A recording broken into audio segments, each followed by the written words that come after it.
राज्यभरातील सरकारी दूध संघ व खाजगी दूध प्रकल्पांना दूध पुरवठा करणाऱ्या दूध उत्पादक शेतकऱ्यांना प्रति लिटर ₹5 अनुदान देण्याचा शासनाने 5 जानेवारी 2024 रोजी घेतलेल्या बैठकीत निर्णय घेतला होता.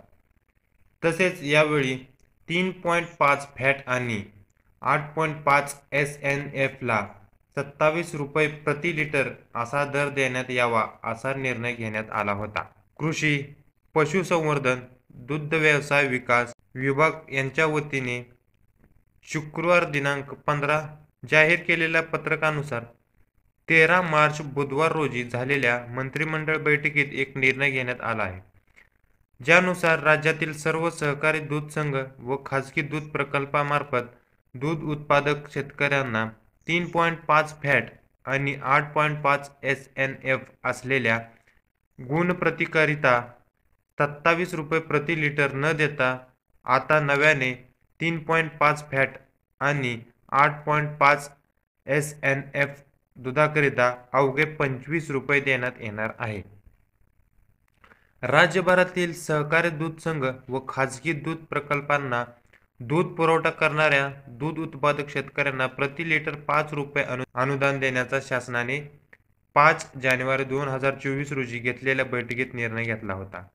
तसेच यावेळी 3.5 फॅट आणि 8.5 SNF ला ₹27 प्रति लिटर असा दर देण्यात यावा असा निर्णय घेण्यात आला होता.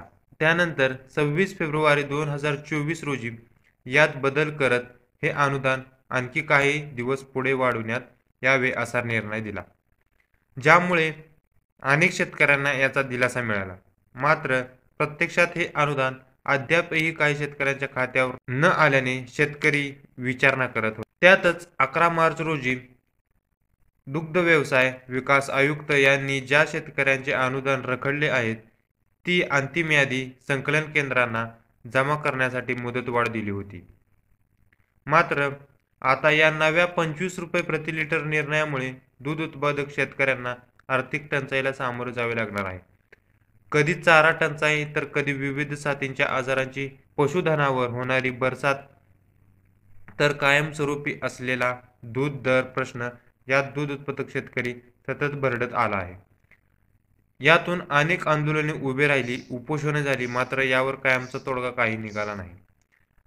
असेच एक आंदोलन काही दिवसापूर्वी राज्यभर झाले, ज्यातून काही अंशी मार्ग काढण्यासाठी विद्यमान शासनाने दूध अनुदान देण्याचा तोडगा काढला होता. मात्र आता नव्या आदेशामुळे दूध उत्पादक शेतकऱ्यांना पुन्हा मेटाकुटीला आला आहे.